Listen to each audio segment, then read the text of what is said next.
My styling page is Cozmicthreadz.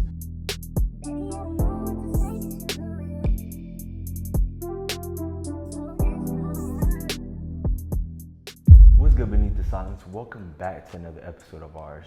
Don't forget, we speak from scars, not the wounds they left. That's our slogan. If you don't know it, you have to know it today. We ask for one thing from all you guys. Please hit that subscribe button, like, comment, share this episode with another friend. I'm your host, Sam. A little description of our guest for today is, our guest is a fashion stylist whose work has helped clients step confidently into the biggest rooms, including styling a recent client that attended the BET Awards. Today's structure is a little different. I hope you're there with us. Before we dive into our guest's story, we're gonna get to see his creativity on display. He's gonna be putting a couple outfits together, each with its own unique style and personality. We have a model to bring each vision to life. And these are the tops. We have some Fabletics shirts, we have dress shirts, we have varsity jackets, we have regular tees, we have some, zippers. Whoa, I said zippers, quarter zips I meant. We got some quarter zips, we have a suit. Y'all ain't ready for this one. Come on now. And right here we have the pants. We have some pink, black, we have some Fabletic pants, some regular pants. We all gonna see his creativity for real. It's gonna be put to the test. But y'all are not ready for his fits though, I promise you that. Okay, so I think I'm gonna go with like a regular chill casual fit.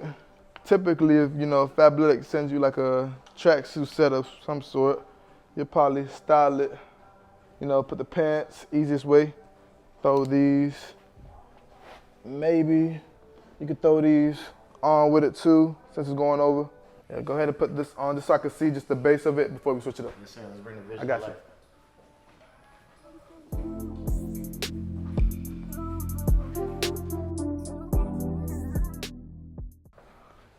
Okay, it's a nice little chill, casual fit.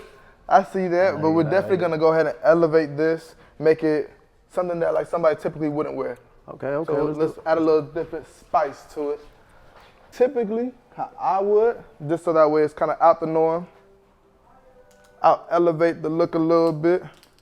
Instead of maybe like a cotton sweatpants type of style, we'll put like an actual trousers, some regular shorts with this. And because with me, I would layer a little bit,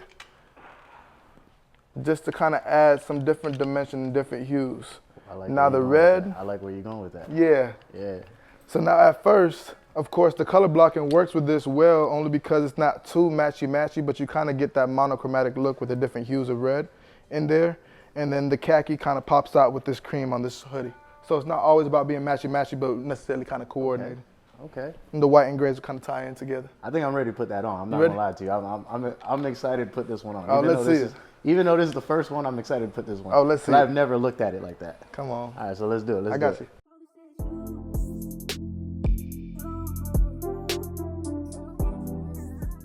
Okay, so now for the second fit, I want to maybe do like a formal fit.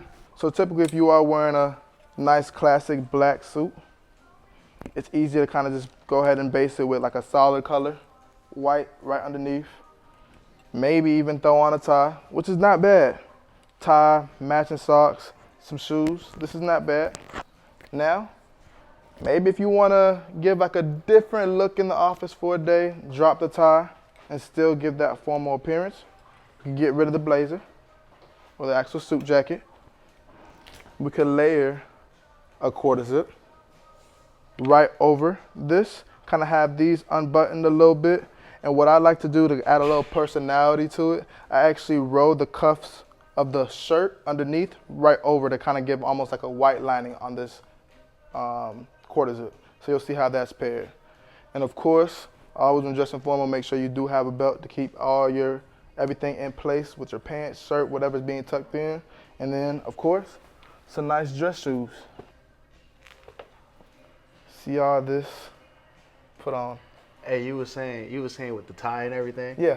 I like the new generation stuff. How you got this right here? I might need to borrow that. I was about to say we got the same type of thinking. I'm actually, once you come out, I was actually gonna put this right under there and make it even pop out. Let's do it. Great minds think alike. Come on.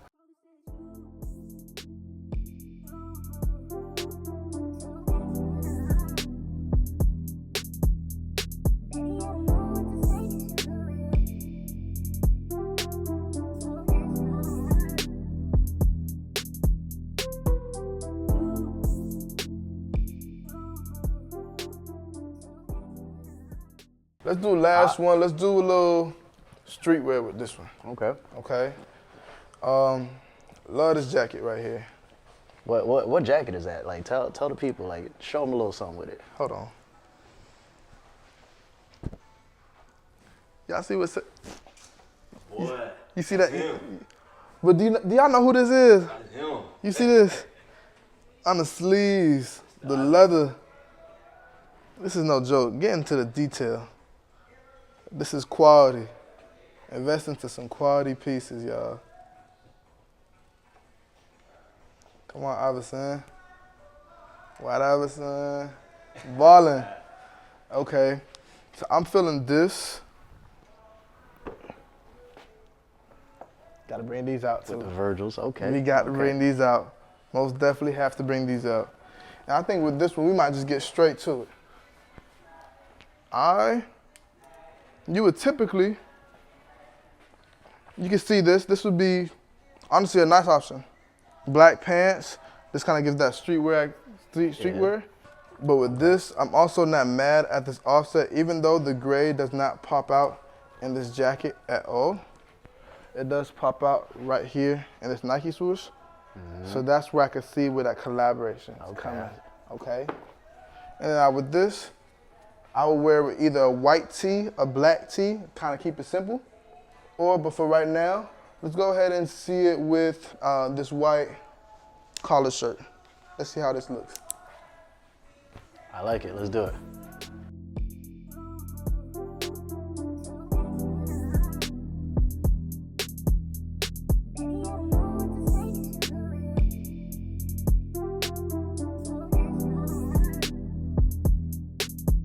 Come on. Styling with Spence. You see it, man. He put me together. Appreciate y'all. Oh my. Thank you, boss. For sure. Oh yeah. Right here, we have two special guests with us. We're gonna give them a quick second to introduce themselves without even having to get into their story just yet. Okay. Hey y'all, my name is Spencer Chery.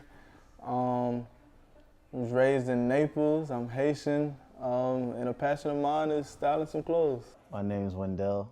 Some of y'all know me as Weez or Coach Weez. Naples boy, you know what it is. We're here. And as usual, I'm your host, Sam.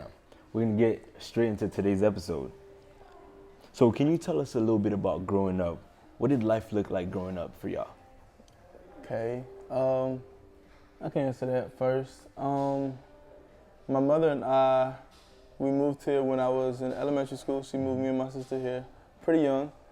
So for the most of our elementary and raising up, Naples was pretty much all we knew. Most of our family is a little down south. Yeah. So if it really wasn't for breaks or summers, Naples is kind of where we kind of built our childhood. My mom made sure that we had like a tight-knit community, even within our household. Even if it was just us that we had, to kind of rely on your family. Make sure you keep them close and ride for them. So those are some great morals that I still kind of stick to this day. I mean, for me, it's a little bit of the same, you know. Coming from Haiti, I was 3 years old. And my mom worked, my dad worked. My dad worked 2 jobs because my parents had 9 kids. Boy, hey, your dad was busy, boy. Man, what? Hey, OG was busy. So, you know, growing up, you know, we all kind of like, we would babysit each other when my parents went to work. And I remember my mom, she was a server for a little bit at Denny's. And my dad did construction and he was a dishwasher. And my mom went back to school and then she became a nurse and all that. So that's what she does now. So it's for sure. So like working hard is always one of the things. And like my parents instilled in us, you know, so we do that. As we all talked about our childhood and we talked about morals that our parents instilled in us, what lesson from your childhood still influence you today? A lesson from my childhood that probably stuck with me to this day is that I wouldn't even say it was necessarily a lesson that I had to learn, but my father figure was my granddad growing up, my mom's dad. So it was a lesson that he had to kind of learn and sit with. So he ensured that no matter how the outside perspectives may view a situation, you were in it as long as you take accountability and you know why you did what you did and understand the repercussions that come with it. As a man, you're gonna have to kind of take that to the chin when it comes to those situations. So really taking accountability and just manning up to anything that you but you got to at the end of the day. Hey, that's what's saying. That's kind of how my grandfather was too, because my grandfather, he was very strict on my mom, because my mom had all of us. And, obviously with my dad and everything, my dad was always like, he wasn't always like, he was a dad. He wasn't like emotionally like present, and it's not his fault because he was working, but he instilled in us like work. Like if you want to eat, whatever you need, you got to work. So for us, it's always, work hard and you'll be able to eat and you'll be able to reap the benefits of working hard. This question is kind of for you, the stylist, right? What's so up? Before fashion became your career, who were you before then? Oh man, who was I? I was in the process of figuring that out for myself, if I'm being completely honest. Through life experiences, through relationships, whether romantic or platonic. I think if you would have asked me 3 years ago, who was I or who am I probably wouldn't have been able to tell you. I think it was a journey of kind of discovery of like what it is that I wanted out of life, my passion, what it looks like to have your cup filled, how do you receive that, all those things that I necessarily didn't think that I needed to know about myself through life experiences. It's okay.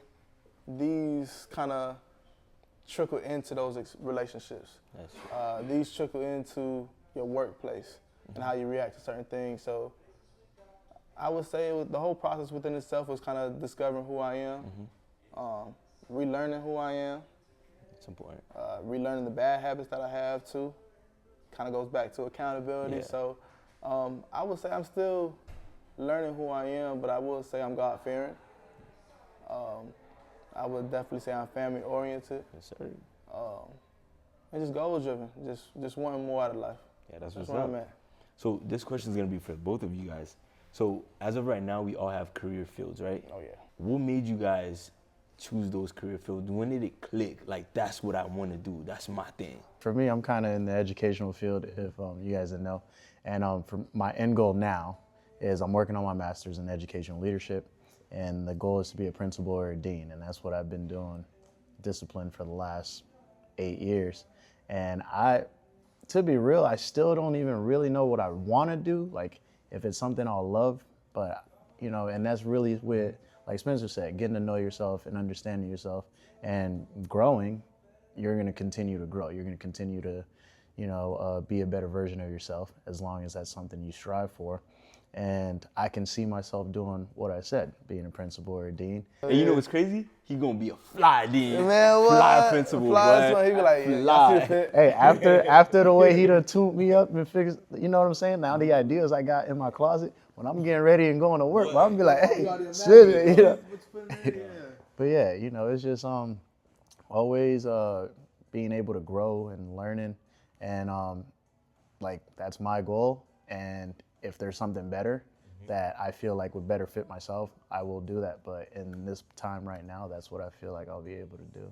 For you, Spence? Oh, great. Oh, man. For me, I would say the reason that, for school, it kind of shifted. Going into school, I thought I wanted to become a psychiatrist. Okay. That path kind of, I always loved the brain, loved kids on the spectrum, understanding different learning impediments. Angers, emotions, regulating emotion, all of the cognitive stuff that always interests me.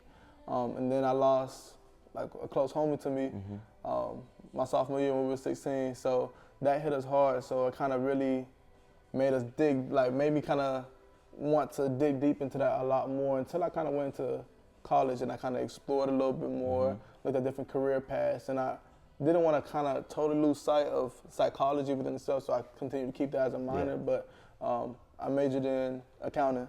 So that's what I'm doing for the past 3 years and some change. Just pretty much working with management companies and managing their properties that they have. It's been beneficial. Will I say I see that long term for me? Right now it's good because monetarily it's beneficial, but I do also know that it does consume a lot of my time in that career field. So Right now, I'm kind of navigating that balance between still showing up for my career and what's paying my bills and still kind of following my passion on the back end. So that's kind of where styling comes to hand and kind of balancing my work schedule right now. Okay, that's what's up. So growing up, we all typically have a hero. Who kind of influenced you guys' creativity and the path that you guys are in today? Oh man, you want to answer that? We on you. Okay. I'm not gonna lie, my mom's fly. My mom's fly. Hey, she be putting it on? Yeah, Shout out to my Dukes. Yeah, Mama Duke, she's really fly. But also, contrary to popular belief, I didn't grow up with money. Okay. I really didn't. With us, the reason I'm able to piece some things together on Wednesdays, I don't know if you knew, but we used to go thrifting in Goodwill. So on Wednesdays, they had like the extra discount, and then we had like the little card where it had like little extra hole punches where you get 10% off on certain days too if it falls on it. So like that's kind of where like our relationship with fashion came from, because it's like you can find good finds in Goodwill. For sure. Especially in Naples. We was finding polo in Goodwill. Yeah, I ain't gonna lie to you, when like I remember like we had the polo shirts, but they was just a blank shirt. And then when we finally got USPA, we thought we was stunning. Yo, but we would wear it to school though. And Cass would be like, damn, why is there 3-4 people on the horse? Now, listen, I got a horse on there though. We got one. But it's kind of like the humility of it all.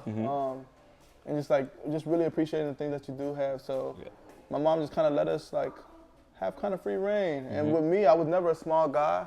So my relationship with clothes was always like annoying. It'll probably fit my waist, and then my thighs are like look like skinny jeans. I'm like, I'm not wearing no tight behind stuff. Yeah, I get you.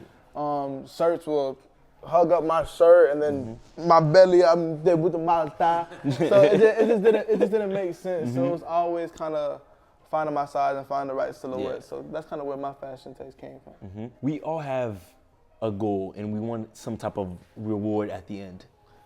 What has been the most rewarding part about being a fashion stylist? Oh man, the most rewarding thing, I would say the humbling experiences that I learned within this fashion world, even as little as I've been in. I think I kind of came in with like a premeditated mindset of like what I would expect coming into this. Yeah. Like you see styling, you're probably thinking fashion week, runway, being able to pull Dolce & Gabbana and all that stuff. But then I'm in that field where I'm dealing with somebody that may have a certain budget or a certain time frame. Hey, I need this by tomorrow, and we're filming on like a big TV show type of thing, or certain people not necessarily trusting your vision. Yeah, that's true. It's a lot of going back to the drawing board. It's a lot of sending some visuals of like some lookbooks, and you might send 8 lookbooks and they might only like 1. Yeah, that is just true. Like, if you would have seen this on you though and seen my vision, but it's also kind of understanding that like you're not wearing the clothes. Yeah. So understanding to make sure that the person that you are styling is comfortable, loves what they're wearing, feels confident in what they wear, because they got to wear it, not you, at the end of the day. And also too, the other humbling experience on the other end is not always getting what you expect out of certain people or certain opportunities.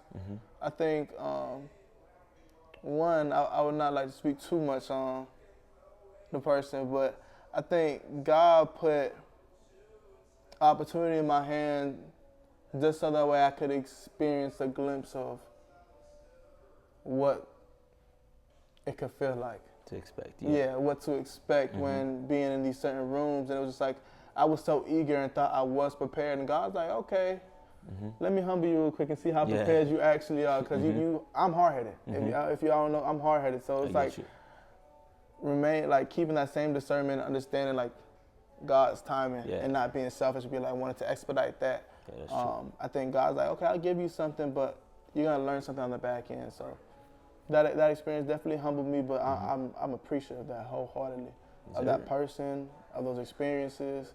I learned from it all. For sure. Good though. And another thing, right, inside that same style and then the fashion industry, right, we tend to kind of see the bright things and the good results. We always see the wins, the success, but we don't often see the failures, right? So if somebody wanted to pursue fashion styling, they want to be a stylist today, what do you think that they have to prepare mentally, physically, to actually, you know, be successful? I would say mentally, be prepared to sometimes feel like you're getting used for your craft. A lot of creative people, people may not see your vision entirety, but they like the creativity, they like how different it is, and they could, in a sense, for lack of better words, want to use you to their advantage without necessarily appreciating the craft and the creativity behind it and actually want to pour into that individual that's giving you that certain product or providing you that certain work, if you say. But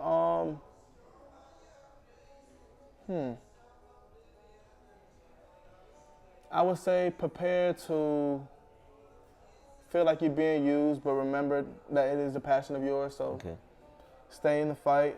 Financially, don't give up too much of your time. Not only your time, but your money. It is a craft that could consume a lot of your time.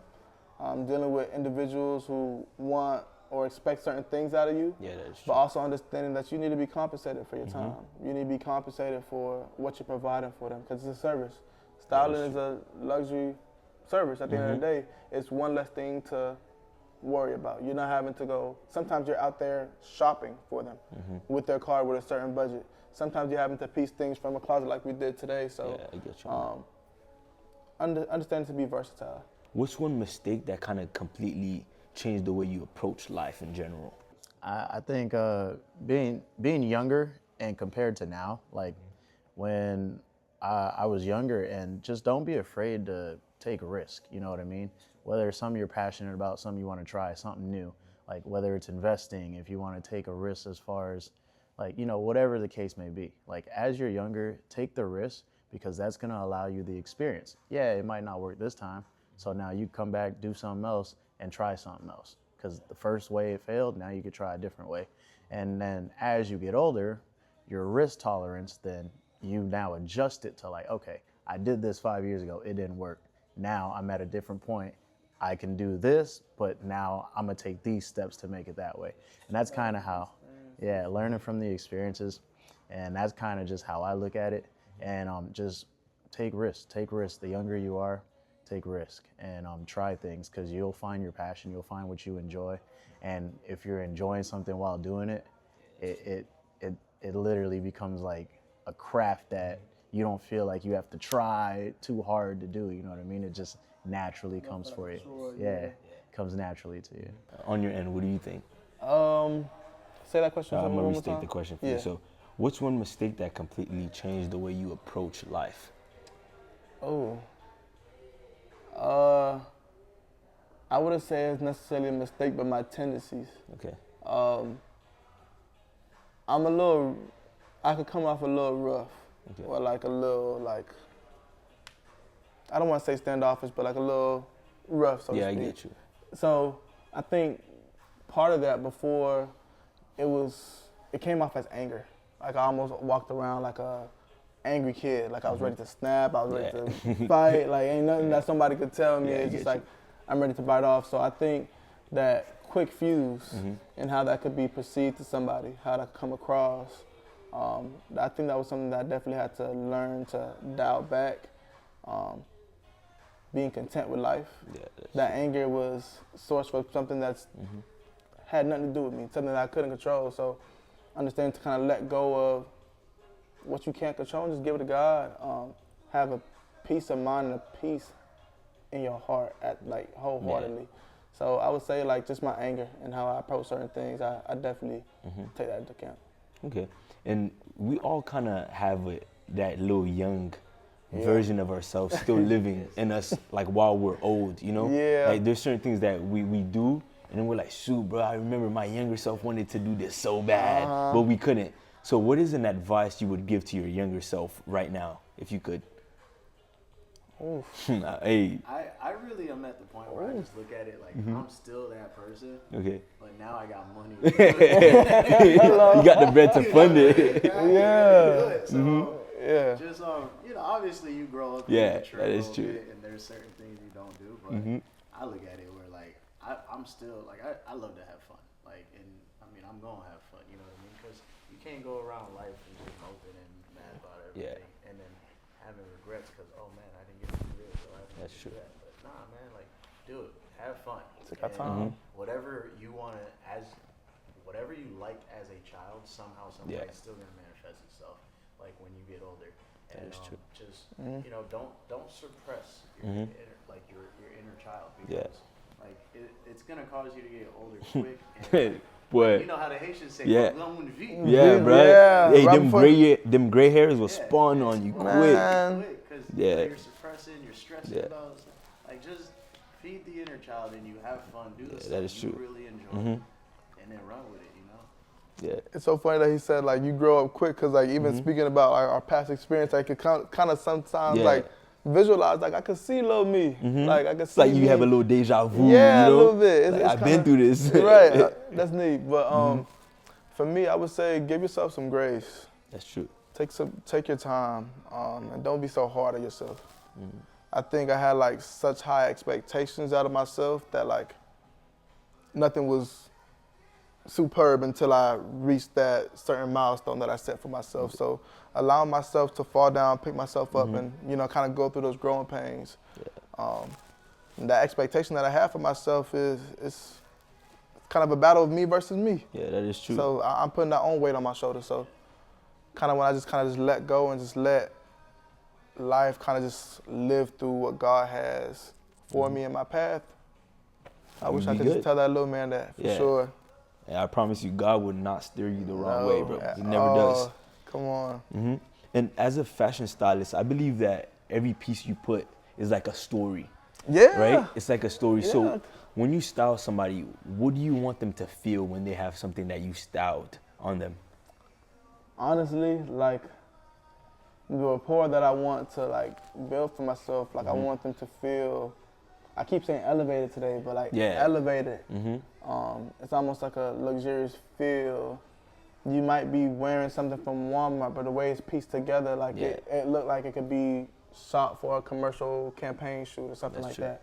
I want you to just feel as if there was thought put into your outfit. Okay. I want you to feel like everything was like purposely selected just for you to put it on. Like it's like you're like, for a female, like you're like your glass slipper for Cinderella, and for a guy, like how hard you can like kind of punch with like Hulk, like that kind of feel of feeling superb when you're wearing those clothes. That's what I want somebody to feel. Yeah. To kind of like follow up with that same question, has fashion ever helped somebody heal, or has it helped somebody change like their space of mind after you styled them? Funny enough, so every year, my mom has like little photo shoots for Christmas around like Christmas and New Year's. So every year for family photo shoots, I kind of style my family. Yeah, I kind of style family. So I think for that and like before I kind of like went mainstream with styling. I was just doing that just because like I love clothes. I'm like, okay. I kind of order stuff within the month, kind of ship to my mom's house, and then when we all get there, we all put it on and see it kind of put together. I think that process within itself and seeing the joy of my family, put it on clothes. I'm either probably just picking up from Burlington. I see like a dress that I've seen, or I see a shawl off Amazon, like, and then they just think that it's like the most expensive thing, and they'll wear it as if it is like supposed to be on a runway. Yeah, that's true. It's like they're so appreciative of just the craftsmanship that went behind it, and just it's me that put it together. So I think just kind of seeing their reaction to it all, and seeing my vision and trusting me before I even seen it within myself, I think that's like top tier, for sure. So this question is for both of you guys right here, right? So at the end of our work, you know, we all want to be remembered for something. When your name is said in the biggest rooms, what do you guys want to be remembered about the most? For me, it's always the impact that I leave on people, just like my energy for one. You know, a lot of people, they'd be like, oh, he's always smiling, he's always this. But like, I mean, just personal experiences, like I'll try to do whatever I can to help somebody. So that's always like been my thing, because I understand what it's like to not really have too much growing up. Like if somebody needs something. And like I always think of like, for example, like when I pass and the funeral and everything, like I really don't want anyone to cry for me. Like I just want y'all to just pray that, you know, I like, cause the lasting imprint that I left on 99.9% of the people that I've interacted with is it's always a good vibe. You know what I mean? It's always, Definitely. Hey, I'm a testament to that. I can Yeah, tell you. for sure. I'm telling you, I can tell you that, boy. I really don't want anyone to cry for me or whatever. Just remember the good times we had and just pray for me, pray for yourself, and then, you know, we good. Yeah, okay. For me, what would I say? When I leave out the room, I want somebody to think like I was intentional. I was present. I think like I'm kind of like in a point in my life where I want everything to kind of be with intention. Yeah, like that's if true. it doesn't serve a purpose positively in my life, like I'd rather not indulge in it at all. So I hope that exudes in every interaction that I have, being purposeful and intentional. Okay. Yeah. All right. So this next segment right here is called the lightning round. Fast answers, first thing to mind, right? Okay, Y'all ready? cool. Okay. Let's do it. Let's see what you got. Designer or streetwear? Design. Okay. Street Yeah. for you? Okay. Sneakers or dress shoes? Okay. Sneakers. Sneakers, all right. One celebrity you would love to style? Ooh, Roddy Rich. Roddy Rich, okay. Favorite fashion city? Chicago. Hey, first thing to mind, boy. Your clock ticket. New York. New York. So I'm gonna slow the pace down a little bit for this one. Yeah. 3 words that describe your style. I think very versatile and diverse. Because I'm in the, I might go over a few words. Mm-hmm. But like, because, you know, I'm kind of in the Yeah. generation where like, I'm old enough to see like old school. And, Yeah. like, I'm old enough to see the new school. Okay. Stuff, you know what I mean? Yeah, you're in between. Yeah, I can't do some of the new stuff. I hear that one. Dang, for me, side my style, clean, different, Okay. and versatile. Yeah, Bet. switch it up. Okay. All right. Right here, this segment is called Leave Your Mark Challenge. So we all kind of want to leave our mark in everything that we want to do. So how do you guys feel like you guys left your mark on the audience for today? Ooh. For me, if it didn't come across already, I think grace is the biggest thing that you could give yourself. It's almost like a internal hug that you can give yourself. Don't beat yourself up. More than likely, it's something minuscule. Look at the bigger picture of the thing. Remember your intention behind everything. Remember your goals. Keep that at the forefront of everything. Keep God first. And yeah, like just try to be a better you every day. For sure. V? First and foremost, keeping God first and always keeping the faith, you know? And he's always going to make a way. Whether you're going through it right now or you're not going through it, there's a season for everything. That is true. And for me, leaving my mark is always going to be, like, one, don't take yourself too serious. Because you gotta be able to, like, oh my God, this happened. You gotta laugh it off. Yeah, Be you ready for live. the next one. Yeah. Yeah, that is true. The other thing would be, I shared my past experiences, and that's me being vulnerable. It's okay. Like, anybody can be vulnerable, you know? You're never alone. Like, That if is people feel like they're alone, you can always talk to somebody. There's always somebody or something. So just be willing to network, be willing to learn, and, you know, and have fun with it. I have a question for you. How do you feel your life experiences brought you to the position that you're in right now, or the craftsmanship that you're in right now? So like you guys have been saying, it's all a process, Yeah. right? Just going through different versions of yourself and learning from each version, and then you implement those lessons that you learned from your old self to the person that you want to become now. That's what I've been doing throughout my whole process. From high school, elementary, college, my discipleship program, like, you know, my friends around me, all those things, like me finishing school, like my new job now, all these things kind of like put in together to be who I am today. And it kind of allows me to get perspective from different people. You know, perspective is key. So now I know how to move in different scenarios and situations because I have perspective, which builds wisdom for me, you know? So it kind of helps me to not make certain mistakes because I've talked to so much different people in my life. Yeah, that's touching, bro. That's very... Yes, sir. That's real. Okay, I got one more for you. Yeah, go ahead.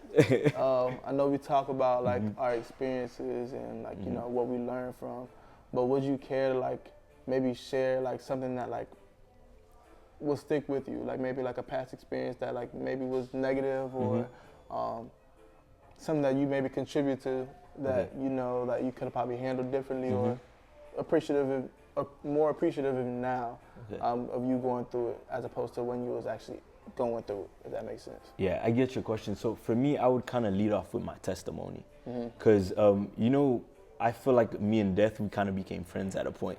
Because I've ran into situations where I've almost died multiple times, and I still stand. And as I realize I'm still standing because of God, I'm like, there's a purpose. And you have to sit within yourself to find what that purpose is. And I kind of found that purpose is being able to communicate with others, getting their perspective, being able to be intentional and catching like real life stories. And I'm like, you know what, that's me right there. So that's kind of like been, you know, the hook to everything I do. Yeah, I would definitely say God's definitely using you as a vessel and a tool to not only reach the people around you in your inner circle. For me, I appreciate, you know, kind of allowing us the platform to speak about our own experiences, speak about our craft, let people who may not know this side of us kind of get a different glimpse of who we are and what we do. So I appreciate that, especially with somebody who's not so vocal about you know, personal stuff. I think this is like a great avenue to kind of allow me to kind of lean into that side a little bit more. So I appreciate that, honestly. All right. And before we let you go, as a fashion stylist, you have to have a page. Can you talk to us a bit about your brand? Like, what is it? What's the name? What does it represent? You feel me? You got to let us know a little bit before we let you leave. Oh, yeah. So, once again, my name is Spencer Chery. My styling page is Cozmicthreadz with the Z. So, all the S's are Z. So, COZMICTHREADZ_.